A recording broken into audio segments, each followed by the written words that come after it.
Assalamualaikum. Address upon the Sindh Land Revenue Act 1967. Journal means Section number 175. Prevention of encroachment upon common lands. अगर का अहिड़ी ज़मीन आहे जेका आम आवाम जी आहे उन तां जेको बि कब्ज़ो आहे उहो हटाए वेंदो। अगर का अहिड़ी ज़मीन आहे जेका आम मक़सद लाइ महफ़ूज़ कई वई आहे उन्हनि माण्हुनि लाइ जेके उहे उन देह ते रहनि था, अगरि उहा ज़मीन कंहिं बि माण्हूअ ते उन ते ज़मीन ते कब्ज़ो कयो आहे ऐं उहा ज़मीन जेको सो लास्ट जेके 3 पीरियडिकल रिकॉर्ड्स आहिनि उन्हनि में बि नज़र अचे थी कब्ज़े करण खां अॻु में, त बाद में रेवेन्यू ऑफिसर खे अगरि को बि लैंड ओनर उन देह जो जिते देह वटि को कब्ज़ो थियो आहे एप्लीकेशन खणी ईंदो ऐं बाद में रेवेन्यू ऑफिसर उन माण्हू खे अपॉर्चुनिटी ॾींदो जंहिं माण्हू ते कब्ज़े जो इल्ज़ाम लॻो आहे उनखे चवंदो त तव्हां मूं वटि पेश थियो ऐं पंहिंजो रीज़न ॿुधायो त छो तव्हांजे ख़िलाफ़ु एक्शन थियणु घुरिजे। क्लास नंबर ए थो ॿुधाए जंहिं बि माण्हूअ कब्ज़ो कयो आहे ज़मीन ते उनखे बेदख़ल कयो वेंदो न ज़मीन मां।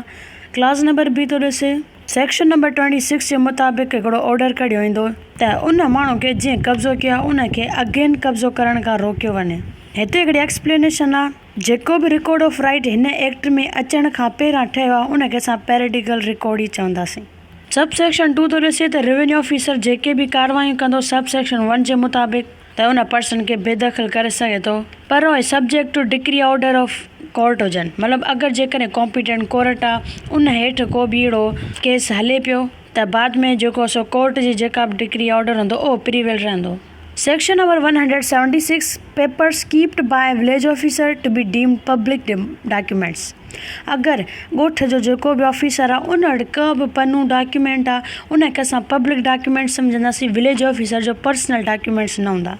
उहे डॉक्यूमेंट्स कीअं रिकॉर्ड ऑफ राइट जे तहत बि थी सघनि था, एंट्री सर्वे जेको बि। सब सेक्शन 1 थो ॾिसे त को बि अगरि रिकॉर्ड आहे पेपर आहे विलेज ऑफिसर वटि आहे ऐं उन विलेज ऑफिसर खे कानून जे मुताबिक़ अथॉरिटी आहे या को बि रूल्स जेके एक्ट में ठहियल आहिनि त उहे पेपर्स ठाहे सघे थो ऐं जेके बि पेपर्स डॉक्यूमेंट्स हूंदा उहा प्रॉपर्टी गवर्नमेंट जी सम्झी वेंदी।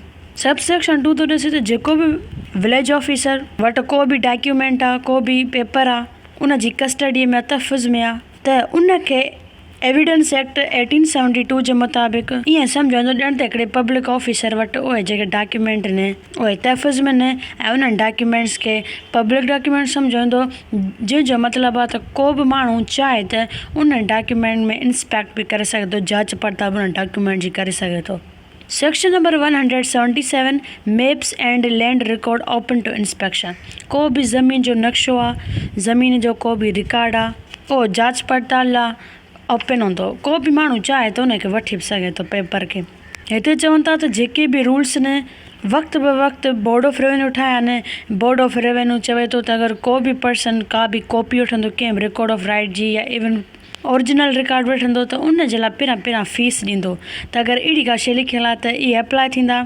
ऐं को बि नक्शो आहे को बि रिकॉर्ड ऑफ राइट आहे या को बि रिकॉर्ड आहे जेको तयारु कयल आहे रेवेन्यू ऑफिसर विलेज ऑफिसर जे तरफ़ां या इवन कंप्यूटराइज़ फॉर्म में बि जनरेटेड थियल आहे, डिजिटल मैप्स वग़ैरह नक्शा आहिनि उहे ओपन टू इंस्पेक्शन हूंदा पब्लिक जे लाइ। को बि आम आवाम उन मैप खे नक्शे खे वठी सघे थो फीस ॾियण खां बाद में।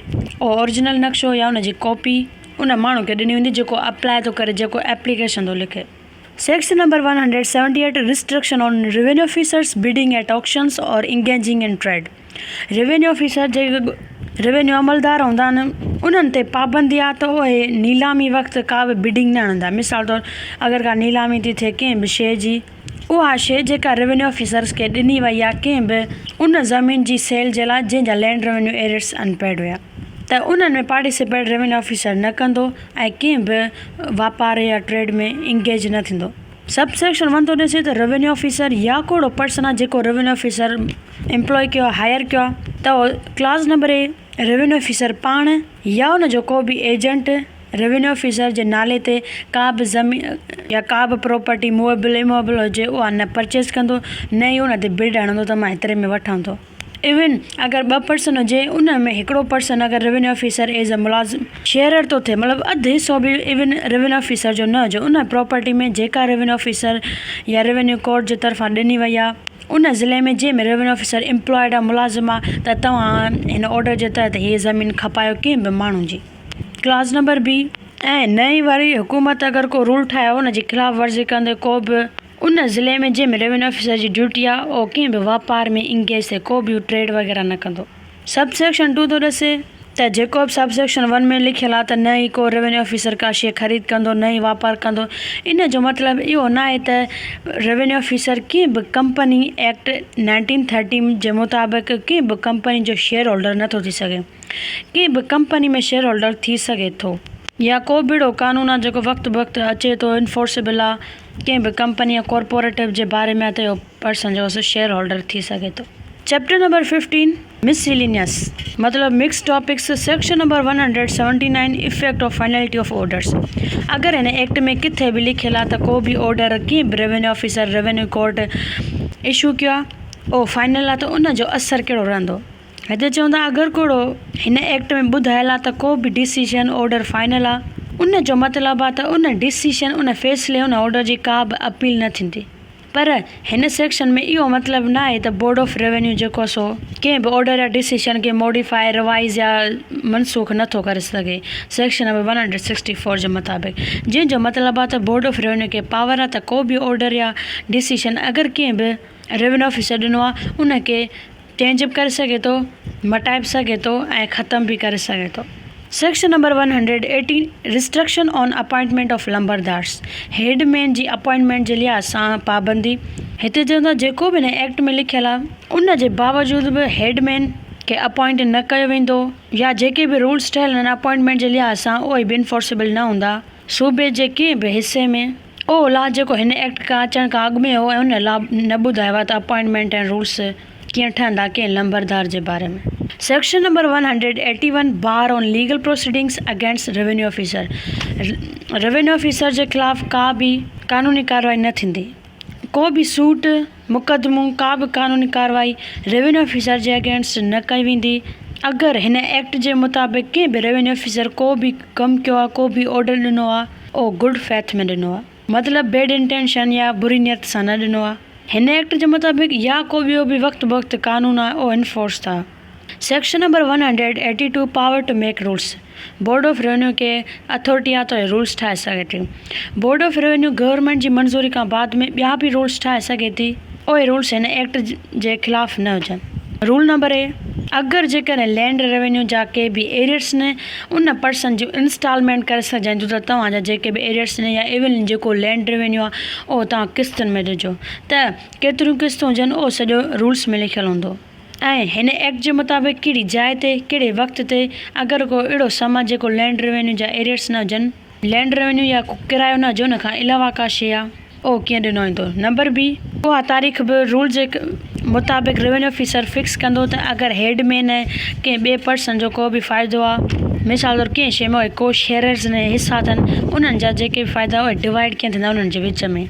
नंबर सी, रूल जे तहत फीस ॿुधाई वेंदी त अगरि रेवेन्यू कोर्ट या रेवेन्यू ऑफिसर जे तरफ़ां का बि एग्ज़ीक्यूशन आहे, उन जो प्रोसेस आहे, मिसाल तौरु का बि कार्रवाई करणी आहे, का बि कमु वग़ैरह थिए थो, उन एग्ज़ीक्यूशन या सर्विस जी फ़ीस कीअं वरिती वेंदी, फ़ीस कीअं ॿुधाई वेंदी, केतिरा माण्हू जेको सो एम्प्लॉय कया वेंदा त उहा सर्विस या एग्ज़ीक्यूशन प्रोसेस खे कंटिन्यू कंदा। मिसाल तौरु का ज़मीन जा एरियर्स ने उन में कंहिं बि पर्सन जी प्रॉपर्टी खे खपाइणो आहे, उन में केतिरा माण्हू उहे हूंदा जेके खपाईंदा, ऐं उन्हनि माण्हुनि जी फ़ीस रिम्यूनरेशन मतिलबु पघार केतिरी हूंदी ऐं उन्हनि माण्हुनि जी ड्यूटीज़ या कहिड़ियूं हूंदियूं, इहो सॼो रूल्स में ॿुधाईंदो। Number D, revenue officer rule जे तहत ॿुधाईंदो त जेके बि माण्हू इंटाइटल्ड आहिनि त उहा को बि जेको सो ओरिजिनल या कॉपी जेको सो कंहिं बि डॉक्यूमेंट पेपर जी वठी सघनि था, जेको रिकॉर्ड इवन रेवेन्यू ऑफिसर वटि आहे या विलेज ऑफिसर जी कस्टडी में आहे, उहो कीअं वरितो वेंदो, उन जी फ़ीस केतिरी हूंदी। नंबर ई, रूल जे थ्रू ॿुधायो वेंदो त जेके किताब आहिनि, इंट्रीज़ आहे या हिसाब किताब आहे, उहो जीअं बि बोर्ड ऑफ रेवेन्यू खे बहितर लॻे त कीअं रेवेन्यू ऑफिसिस में रखिया वेंदा, उनखे कंपाइल कीअं कयो वेंदो, उनखे कंहिं बि ॿिए रेवेन्यू ऑफिसर जी जेका का बि अथॉरिटी आहे उन ॾे मोकिलिया कीअं वेंदा। या नंबर एफ, हिन एक्ट खे कैरी आउट करण में को बि अगरि रूल वग़ैरह ठहे थो त कीअं ठाहिबो। Section number 183 rules to be made after previous publication. को बि रूल थो ठहे, बोर्ड ऑफ रेवेन्यू को बि रूल थी ठाहे त पहिरां उन जो छपाई पधरनामो या ऐलान थींदो। सब सेक्शन 1 थो ॾिसे त अगरि हिन एक्ट जे मुताबिक़ पावर आहे बोर्ड ऑफ रेवेन्यू खे त रूल्स वग़ैरह ठाहे सघे थो, पर शर्त आहे त उहे पहिरां पब्लिकेट थींदा, उन जी छपाई थींदी, आवाम खे ख़बर पए ऐं रिकॉर्ड बि हुजे त रूल्स ठहिया आहिनि।